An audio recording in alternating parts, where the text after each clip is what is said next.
Or is hers. Okay, we concentrating on Coca-Cola today, but it's not just Coca-Cola. They are a massive company, and there are lots of other drinks, so it's not enough to just go, well, I won't drink Coca-Cola, but maybe Diet Coke. I mean, that one's very obvious, but there are a lot of other products from Coca-Cola, so I'm just going to read out a few more. And I know it's difficult because these multinational companies virtually own the world anyway, and you think, well, I can't go in that shop, can't go in that, can't drink that, can't eat that, and that's the strength of them. Coca-Cola operates on illegal Israeli settlements built on occupied Palestinian land. So Coca-Cola also own Fanta, Dasani water, vitamin water, Schweppes, Sprite, Orangina, Powerade, Appletiser, Smart Water, and get this one, innocent smoothies. They're not so innocent, though, are they? What about the innocent children dying every day? So it's not an innocent smoothie. By buying it, the money from it is giving profit to Coca-Cola, who are complicit in this. So while we're on to fizzy drinks then, Pepsi, Ford Soda Stream and 50% of Sabra, both profiting from Israeli occupation of Palestine. And that includes 7-Up, Gatorade, which I think is one of them power drinks, and Oasis, that orangey, soft drink. Then there's Dr. Pepper, owned by the Cayman family, who are staunch Zionists investing and donating to Israel. So think all them fizzy drinks. And then there's Danone, invest millions in Israel's food startup scheme. They also own Evian water, Volvic water, and get this, for all those who think you're doing good by not drinking cow's milk and giving to that trade of how the dairy products are getting treated, and you drink your soy milk. Alpro is also owned by Danone. So just be wary of what you're drinking.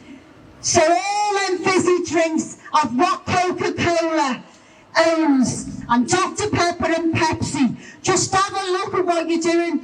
Boycotts do work. We are all horrified as the emotional speeches we've had today on the slaughter of innocent children, the burning alive of people. This genocide, it's not in our name, but don't fund it. Shop wisely. Boycott, boycott, boycott. Boycott McDonald's, boycott Coca-Cola, boycott Pepsi, boycott Dr. Pepper. Look at what you're doing. There are so many products while we're on it as well. All them products in our local shop. Have a bargain. Look at the baby wipes, look at the baby nappies. Don't buy them. Be wise on what you're doing. Don't fund the genocide. Thank you. Back over to before I go on, Salam Cola. It is better than Coca-Cola. So I forgot the little cups, the little shot cups for people to try. But anyone who wants to take a can and try it, if you are a Coca-Cola drinker, or a cola drinker, sorry, try this stuff. It's really good, and you can buy it in Umrah supermarket, which is on Lodge Lane. There may be other places that sell it, but I just know that place because it sells loads of other good stuff as well. The Turkish pastries are really good. So, that's where you can buy that. Thanks everyone, back over to Haifa now.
Sammy, the floor is yours.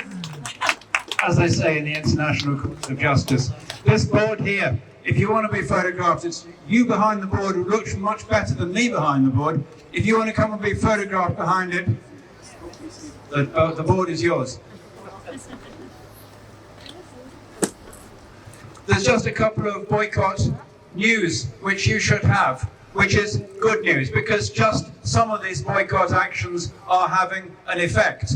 And because we can't go to Gaza or to Lebanon to try to stop the fighting, the best we can do is try and keep money out of the pockets of the people who are fighting for the wrong side.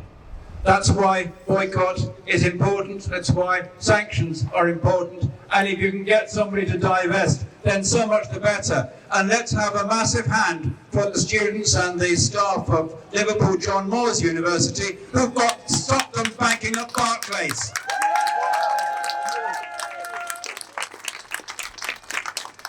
That'll make us feel better tomorrow afternoon in front of Barclays Bank. It's said that about 4,000 people nationwide have actually closed Barclays accounts, so that is a plus. But for John Moores University to start banking with them is big news, and the next target is Liverpool City Council, believe it or not, as some of you may know from the paychecks you get. So that'll be part of the campaign. The other one has just come up this morning. The Norwegians. Most people only think of the Norwegians as people who get 0 points in the Eurovision Song Contest, right? That's not a very sort of place that many people go to. But they have done a lot of disinvesting from Israel-related industries. And just today, it is announced that Storebrand, which is a major asset firm in Norway, has pulled out, or it's pulling out, $24 million of shares from a firm Palantir, which is a security company that helps prop up Israeli apartheid. And they, unusually in the commercial field, they've said that's why they're doing it.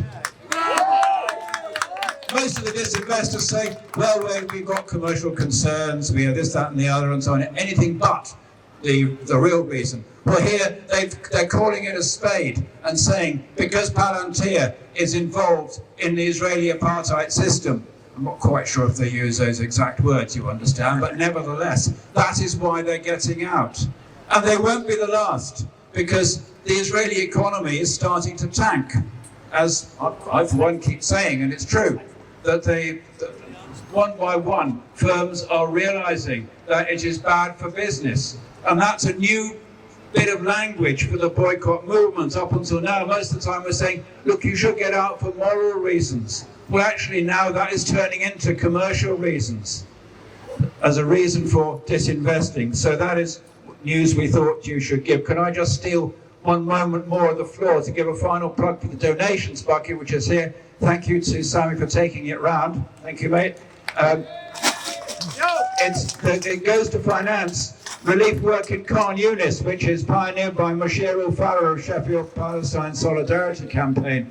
We entertain him, by the way, on Friday fortnight, on the 15th of November in the evening. We'll give notice about this. He's going to introduce his film about the predicament faced by fishermen in Gaza, who are constantly being harassed by the Israeli Navy. And all of that, believe it or not, was happening well before October last year. And we're not quite sure what's left of it now. But that's an important film he's made, fairly new. He will be introducing it, and you'll be welcome to come along to the Casa on Hope Street then. But in the meantime, that's the final plug donations bucket. If you put, you put. And let me hand you back to how I felt. It's changed with you. Thank you so much, and thank you for staying in the rain, and thank you for using your voices. We are the people, and we will make a change. Again, change doesn't happen until we stand together and make that change. We are about getting that 1% lose control. We have the control, and they've made us believe we have no control. It's false. Together, we have more control than anything. If you want to do more, please, you can join Palestine Action. There is our QR code here to join. Feel free to join. And on that note, free, free! Palestine! Free, free! Palestine! Free, free! Palestine! Free, free! Palestine! Thank you. Our next march is the 50th march. It feels horrible to say that, but yeah, our next march is the 50th March. You know what it is, 2 o'clock, Cathedral, and we'll walk down. Thank you.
Stop the